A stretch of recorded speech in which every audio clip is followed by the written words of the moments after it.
Bismillahirrahmanirrahim. Assalamualaikum warahmatullahi wabarakatuh. Perkenalkan, saya dari Anggiana Ruswandi. Insya Allah pada kesempatan hari ini akan mempresentasikan terkait introducing new market offering, salah satu atau memenuhi salah satu tugas mata kuliah manajemen pemasaran. Mudah-mudahan tentunya materi yang akan saya sampaikan pada kesempatan hari ini bisa bermanfaat ya, dan memberikan nilai yang terbaik tentunya untuk memenuhi salah satu tugas mata kuliah manajemen pemasaran. Baik, seperti yang telah kita ketahui bahwa setiap perusahaan memang kadang-kadang memilih untuk melakukan atau membuat produk yang baru ya, tetapi ada beberapa cara tentunya bagi perusahaan atau sebuah pengusaha atau seorang pengusaha menentukan produk yang baru tersebut. Yang pertama, cara membuat produk terbaru adalah dengan cara mengakuisisi.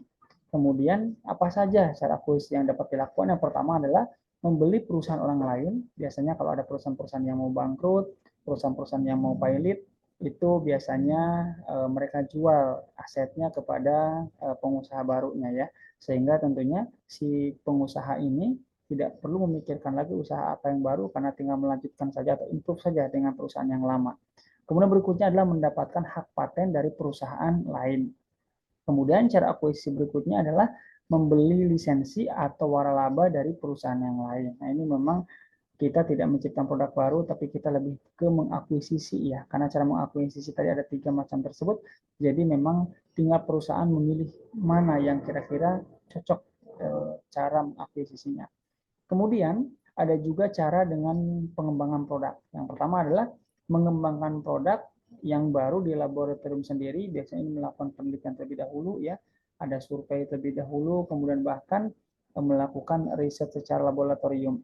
Berikutnya adalah bisa juga dilakukan dengan kerjasama dengan para periset yang independen untuk menentukan kira-kira produk apa yang cocok dengan perusahaan yang kita punya. Berikutnya ada juga kerjasama dengan perusahaan pengembang produk yang baru untuk mendapatkan pilihan-pilihan produk apa saja yang akan kita pasarkan untuk mencapai keuntungan yang maksimum. Kemudian yang kedua adalah terkait materi berikutnya, apa saja kegagalan ketika kita membuat produk yang baru. Yang pertama adalah seseorang biasanya mengabaikan atau salah menerjemahkan riset pasar. Kemudian yang kedua, berlebihan dalam memperkirakan ukuran pasar, biaya pengembangan terlalu tinggi sehingga akhirnya tidak mendapatkan keuntungan apapun. Kemudian rancangan produk yang buruk, positioning yang tidak benar, iklan yang tidak efektif, penetapan harga yang salah, atau bahkan dukungan distribusi yang tidak cukup, ataupun yang terakhir ada juga yang mempengaruhi terkait persaingan yang ketat. Karena memang selain kita mampu menciptakan produk yang baru, yang paling penting adalah bagaimana produk tersebut bisa menguntungkan. Karena percuma juga kalau misalkan memang produk tersebut kita buat sebagus mungkin tetapi tidak menguntungkan. Kemudian berikutnya, tentunya dalam proses membuat produk baru ada hal yang dikeluarkan. Salah satunya adalah materi ya, perlu pengorbanan ya. Nah, ini contoh ada beberapa tahapan. Yang pertama tahapan ide, misalkan saja ini sebagai simulasi ya. Ide itu yang pertama itu misalkan kita memiliki 64 ide. Maka setiap ide misalkan kita anggap saja biayanya Rp100.000, maka ide tersebut harus mengeluarkan biaya sebesar Rp6.400.000.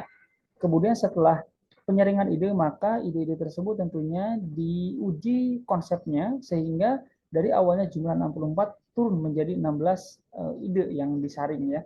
Kemudian kita anggarkan misalkan untuk ide yang sudah disaring ini misalkan harganya atau biaya yang dikeluarkan adalah Rp2 juta sehingga 16 ide dikali Rp2 juta muncullah biaya yang muncul sekitar Rp32 juta. Kenapa semakin kecil semakin banyak biaya?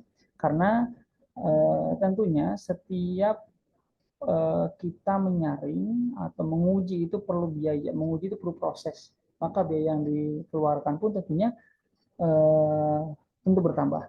Kemudian setelah pengujian konsep, maka ada yang namanya pengembangan produk ya. Nah, misalkan dari 16 muncullah cuma 8 aja yang bisa dikembangkan produknya. Nah, maka melalui proses lagi dan proses itu tentunya mengeluarkan lagi biaya. Kita anggap aja ini misalkan 4 juta, jadi total 32 juta. Berikutnya setelah pengembangan produk ada pemasaran uji ya. Ketika diuji di pasaran apakah layak, kemudian apakah responnya baik atau tidak ya, sehingga di akhirnya adalah peluncuran secara massal atau secara nasional. Misalkan dianggap saja dari 64 ide tersebut hanya 2 saja ide yang bisa dipakai dan menguntungkan secara materi.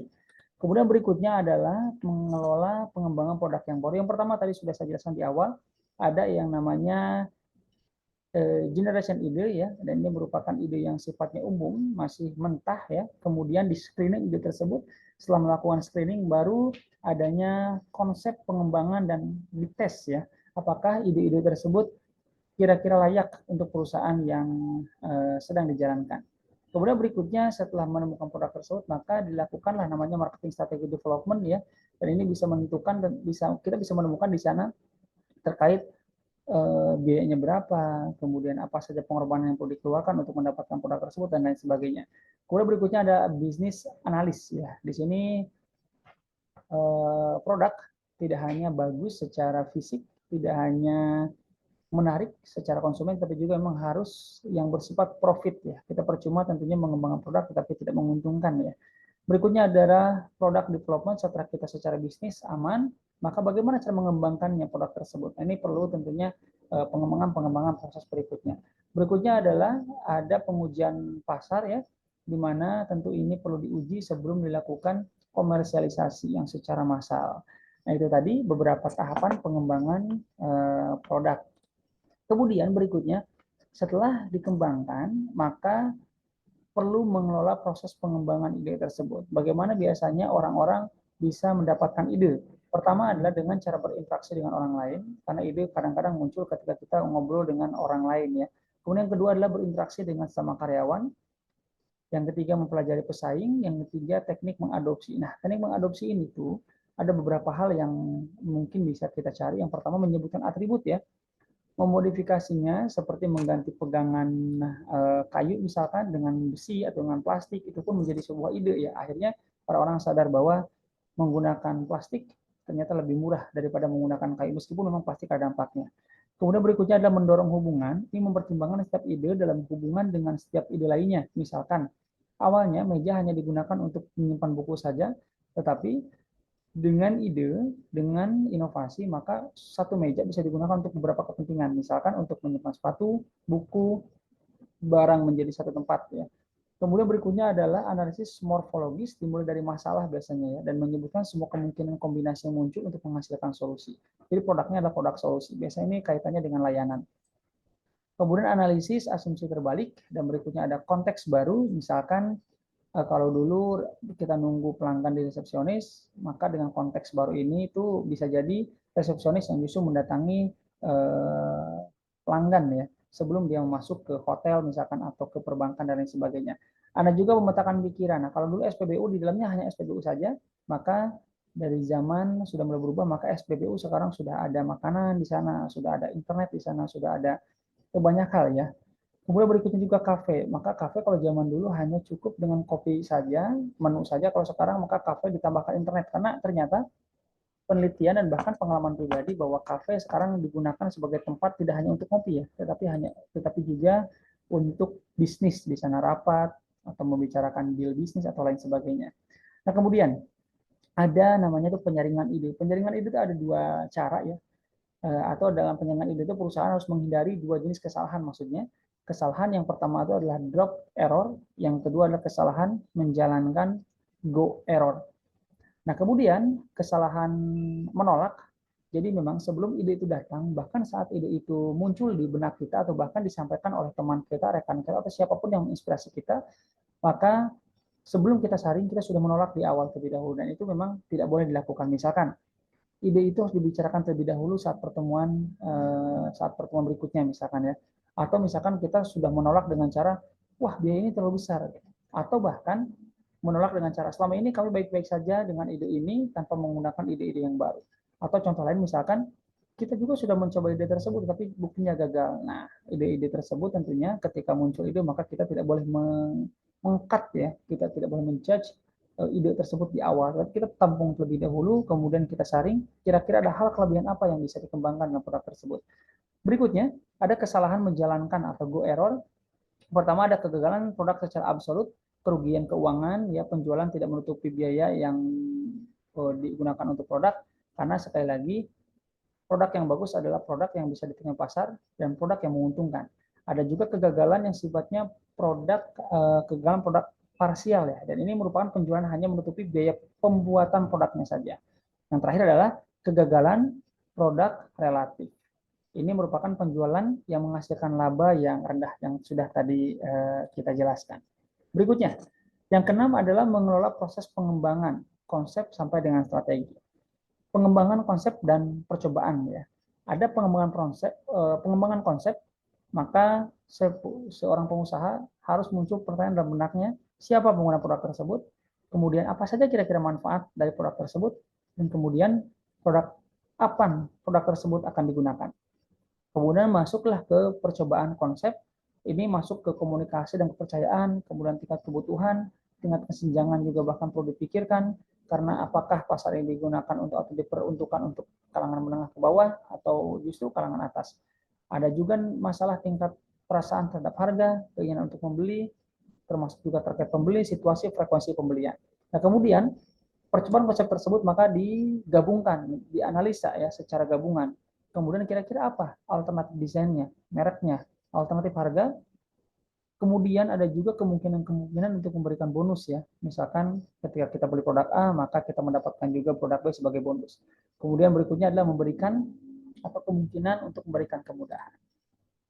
Berikutnya juga tadi terkait pengembangan konsep dan percobaan, kalau ini berikutnya pengembangan strategi marketing. Yang pertama dalam strategi marketing itu penjual atau pengusaha menentukan target pasar, ukuran, struktur, perilaku, posisi produk, penjualan, pangsa pasar, dan tingkat profitabilitas yang akan dicapai.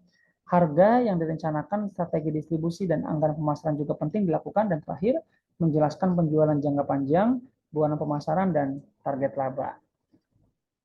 Kemudian berikutnya, analisa bisnis. Nah, dalam analisa bisnis tentunya pertama yang perlu kita pikirkan adalah estimasi total penjualan. Didasarkan dari frekuensi pembelian produk yang bisa dibedakan menjadi produk yang tidak sering dan produk yang sering dijual atau dibeli. Berikutnya, dalam analisa bisnis tentunya kita harus mengestimasi biaya dan laba. Berapa biaya untuk tim riset, kemudian berapa juga biaya yang kita gunakan untuk produksinya bahkan ya, dan lain sebagainya.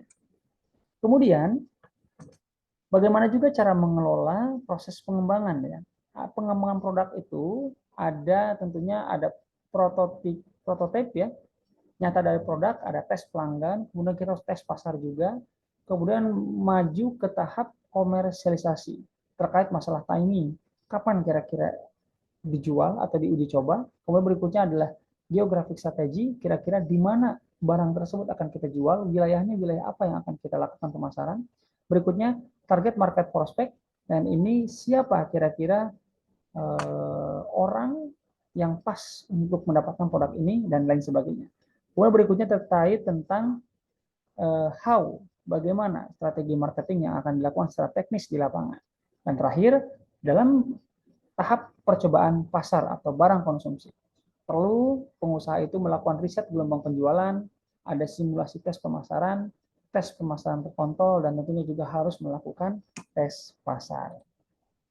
Dan berikutnya, ini proses adopsi konsumen ini merupakan tahap terakhir ya. Setelah tadi kita mendapatkan beberapa tahapan dari mulai perencanaan, kemudian eksekusi, termasuk juga riset pasar dan lain sebagainya, maka ada yang lebih penting yaitu adalah mengadopsi ke konsumen.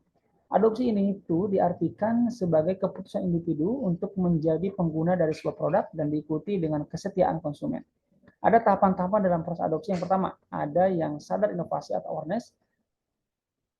Ini konsumen sadar terlebih dahulu bahwa produk tersebut ada ya keberadaannya. Kemudian masuk ke tahap interest atau tertarik untuk mencari informasi, mempertimbangkan apakah akan mencoba inovasi tersebut, udah mulai ada ketertarikan di sana. Kemudian ada trial ya atau percobaan. Nah, konsumen di sini udah mulai mencoba-coba inovasi tersebut. Awalnya memang hanya mencoba saja.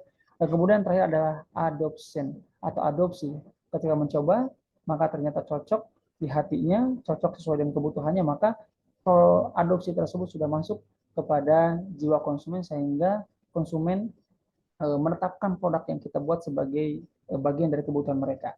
Kemudian ada faktor-faktor yang mempengaruhi proses adopsi. Yang pertama adalah kesiapan untuk menggunakan produk baru dan pengaruh personal.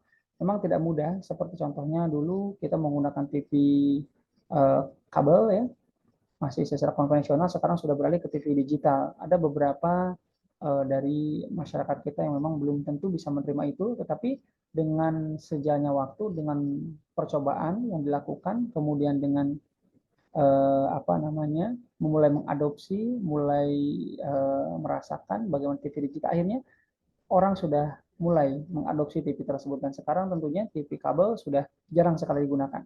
Berikutnya adalah terkait masalah karakteristik dan inovasi dari barang tersebut. Ini tentu saja ya, ketika produknya monoton, tidak ada inovasi, maka seseorang pun tidak akan mau untuk mengadopsi barang tersebut. Terakhir, kesiapan organisasi untuk mengadopsi inovasi. Ini penting sekali, karena zaman cepat sekali berubah, kemudian perubahan memang dalam era sekarang cepat sekali mengalami perubahan, maka inovasi merupakan salah satu solusi untuk mempertahankan produk yang kita jual. Maka dalam prosesnya, dalam pemasaran itu ada minimal 6 bulan, 3 bulan sekali melakukan inovasi terkait produk yang dijual, harus ada kelebihan. Seperti yang kita ketahui bahwa seperti Nokia, dulu karena tidak melakukan inovasi akhirnya habis sampai sekarang ya. Bahkan handphone-handphone yang dulu mereknya ada sekarang sudah tidak ada karena kalah dengan Android yang terus melakukan inovasi. Itu beberapa proses yang bisa dilakukan dalam membuat suatu produk untuk dipasarkan, tentunya menjadi produk andalan di pasar ya. Mudah-mudahan materi yang saya jelaskan tadi memberikan insight, memberikan gambaran secara umum bagaimana tahapan-tahapan proses perusahaan atau seorang pengusaha untuk menciptakan produk, sehingga produk tersebut tidak hanya bagus secara penampilan atau fisik, tetapi juga produk tersebut mampu menghasilkan keuntungan yang semaksimal mungkin. Demikian presentasi yang bisa saya sampaikan pada kesempatan hari ini. Mudah-mudahan sekali lagi bisa memberikan manfaat. Mohon maaf atas segala kehirapan. Wassalamualaikum warahmatullahi wabarakatuh.